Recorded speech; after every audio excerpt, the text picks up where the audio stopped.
नमस्कार दोस्तों, आप सभी का स्वागत है मेरे YouTube चैनल अशोक सा ऑनलाइन एजुकेशन ऐप पर। दोस्तों, आज हम मिल रहे हैं एक और नई पाठ्य योजना के साथ। जो पाठ्य योजना है वो एसएसटी यानी सामाजिक विज्ञान की एक पाठ्य योजना है। और दोस्तों, ये लेसन प्लान है जिसका शीर्षक रहेगा घास स्थल। यानी जो हमने पहले एक पाठ्य योजना पढ़ी थी, मतलब पृथ्वी के प्रमुख स्थल, उसमें से ही एक अलग टॉपिक लेके बनाया गया घास स्थल, जो कि कक्षा 6, 7, 8 के लिए उपयोगी रहेगा। ये 6, 7, 8 में पढ़ा सकते हैं आराम से। तो दोस्तों, इसमें जो मैं पाठ्य योजना जो लेसन प्लान जब बताता हूँ तो मैं आपको एक फॉर्मेलिटी बताता हूँ कि हम जब कक्षा के अंतर्गत जब पहली बार जाते हैं स्टार्ट में, तब कुछ फॉर्मेलिटी यानी ब्लैक बोर्ड स्किल हमको दिखानी होती है, जो कि हम जाते ही करते हैं। तो मतलब पहले तो ये जाते हैं तब ब्लैक बोर्ड स्किल पूरी करनी है, तो उसमें कुछ फॉर्मेलिटी करनी है, जैसे विद्यालय, कक्षा, कालांश, दिनांक, विषय, वार एवं समय यानी अवधि जो भी है, और प्रकरण जो लिखते हैं, जो शीर्षक लिखते हैं। जैसे सामाजिक विज्ञान में हम शीर्षक लिखते हैं, तो शीर्षक जब हम लिखते हैं तो उसको उस टाइम ब्लैंक रखा जाता है यानी खाली रखा जाता है, क्योंकि जब ये शीर्षक हम डायरेक्ट बच्चों को बता नहीं सकते, क्योंकि बच्चों से ही ये शीर्षक निकलवाना होता है। और ये निकलवाने के लिए हम प्रयोग में लेते हैं प्रस्तावना। ठीक है, और प्रस्तावना जब करते हैं तो उसी के माध्यम से हम अपना शीर्षक निकालते हैं कि हम पढ़ेंगे क्या। तो जो पढ़ेंगे वो बच्चों से निकलवाना होता है लेसन प्लान के अंतर्गत। तो दोस्तों, इसमें आगे बढ़ते हैं। और दोस्तों, जो ज्ञानात्मक बिंदु है, यानी जो अपेक्षित व्यवहार परिवर्तन बच्चे में करते हैं, उसमें ज्ञानात्मक जो बिंदु है उसमें क्या है कि छात्रों को जो निम्नलिखित बिंदु है उसके अंतर्गत जैसे हम 2 या 3 बिंदु ऐसे लेते हैं जिसके माध्यम से हम अपना जो शीर्षक है उसको विस्तार से पढ़ाएंगे। ठीक है, तो ऐसे बच्चों को ज्ञान करवाएंगे, ऐसे बिंदु रखेंगे। ठीक है, अवबोध यानी बच्चे जो पढ़ेंगे, हम जो पढ़ाएंगे वो बच्चा उसका कितना अवबोध कर रहे हैं, अच्छे से समझ पा रहे हैं या नहीं, वो अवबोध करेंगे। और ज्ञानात्मक बिंदु यानी बच्चे जो लिखित और मौखिक रूप से जो भी अभिव्यक्त करेंगे अपने भावों को, यानी कोई बच्चा लिखित रूप में करेगा, कोई बच्चा बोल के करेगा, तो वो ज्ञान उपयोगी यानी कौशलात्मक बिंदु कहलाते हैं। ठीक है, उसके बाद आती है सहायक सामग्री। तो सहायक सामग्री का विशेष महत्व है, क्योंकि इसमें जो भी हम शीर्षक पढ़ाते हैं या जो भी लेसन प्लान, में एसएसटी की बात नहीं कर रहा हूँ, हर किसी सब्जेक्ट में जब भी लेसन प्लान हम देते हैं या पाठ्य योजना पढ़ाते हैं तो सहायक सामग्री की विशेष योग्यता हो, क्योंकि सहायक सामग्री हमारे को लेसन प्लान जो पढ़ाते हैं, शीर्षक पढ़ाते हैं, उसके अकॉर्डिंग ही रखनी होती है। तो इसमें श्यामपट्ट मार्जनी यानी श्यामपट्ट ब्लैक बोर्ड हो गया, मार्जनी रजिस्टर हो गया, सुधाखंड चौक हो गया, और सांकेतिका जो उसे इंगित करने का एक डंडा होता है वो होता है, और मानचित्र। जैसे सामाजिक विज्ञान में, जैसे मैं हर पाठ्य योजना के अंतर्गत बताता हूँ कि सामाजिक के अंतर्गत ज़्यादातर मानचित्रों का प्रयोग होता ही होता है। लगभग हर एक आप जो कहो टॉपिक, उस टॉपिक के अंतर्गत मानचित्र सामान्य सी बात है प्रयोग में ले ली जाती। शिक्षण बिंदु यानी शिक्षण बिंदु होते हैं दोस्तों शिक्षण विधि, जैसे कि हम किस प्रकार से पाठ का विस्तार करेंगे, व्याख्या करके करेंगे या विकासात्मक प्रश्नों से करेंगे, या चित्रण विधि से करेंगे।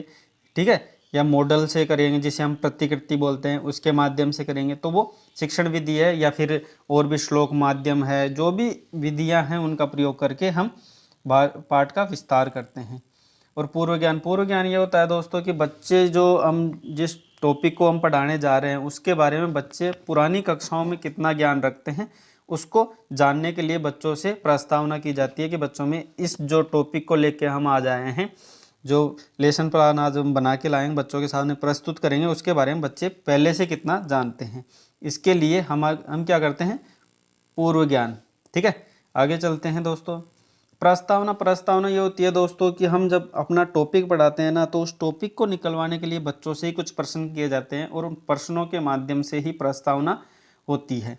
और दोस्तों, ऐसा नहीं है कि प्रश्न माध्यम ही एक प्रस्तावना है। प्रस्तावना बहुत प्रकारों से की जा सकती है। जैसे मैं हर पाठ्य योजना के अंतर्गत भी आपको बताता हूँ कि इसमें प्रश्नकरण माध्यम ही जरूरी नहीं है, इसमें आप किसी श्लोक के माध्यम से भी ले सकते हो, है ना, किसी चित्र के माध्यम से। यानी एक जैसे आपको महात्मा गांधी के बारे में कुछ पढ़ाना है तो महात्मा गांधी का एक चित्र बना के बच्चों के सामने प्रस्तुत करके उसमें से प्रश्न बना सकते हैं। ठीक है, या फिर और किसी जैसे मानचित्रों के द्वारा भी हम प्रश्न बना सकते हैं। यानी किसी भी प्रकार, जरूरी नहीं है कि प्रश्नकरण माध्यम ही हम बच्चों के सामने प्रस्तुत करके ये अपना टॉपिक निकलवाए, किसी भी प्रकार से निकलवा सकते हैं। कोई मॉडल बच्चों के सामने दिखाकर उसमें से प्रश्न बना के निकालें। तो ठीक है, तो इसमें प्रस्तावना ले प्रश्नकरण माध्यम, जिसमें प्रश्नों के माध्यम से बच्चों से अपना टॉपिक निकलवाया जाता है। तो इसमें खेतों में खेती कौन करता है, तो बच्चे सामान्य जीव होते हैं। ऐसे प्रश्न किए जाते हैं जो बच्चों को उसका उत्तर आसानी से दे पाएं।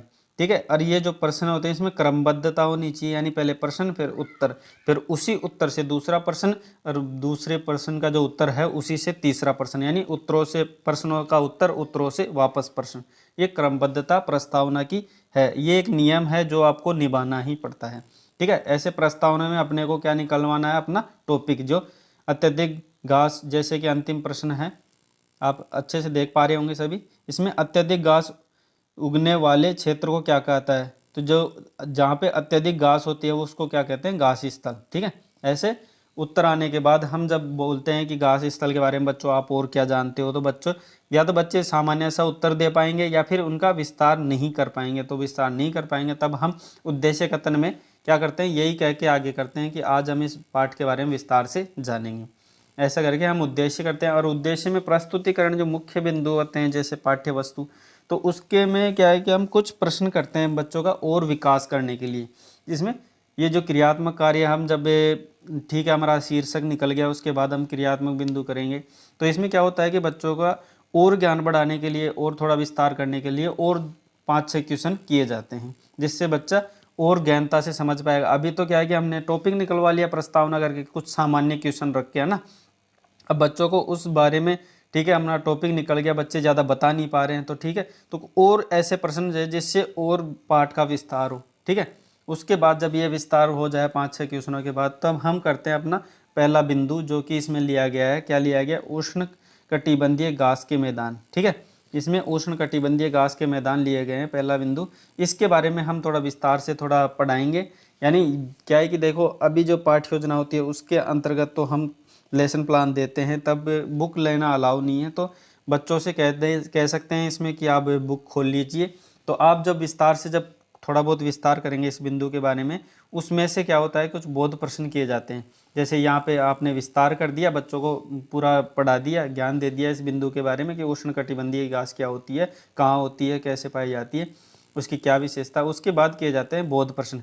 यानी हम जो ये पढ़ा चुके हैं, ये ध्यान रखना, ये जो पढ़ा चुके हैं ना, उसमें से ही बोध प्रश्न किए जाते हैं कि बच्चों को बोध हुआ, यानी हम जो पढ़ाए हैं उसका ज्ञान बच्चे कर पाए, यानी वो कुछ सीखे कि नहीं सीखे।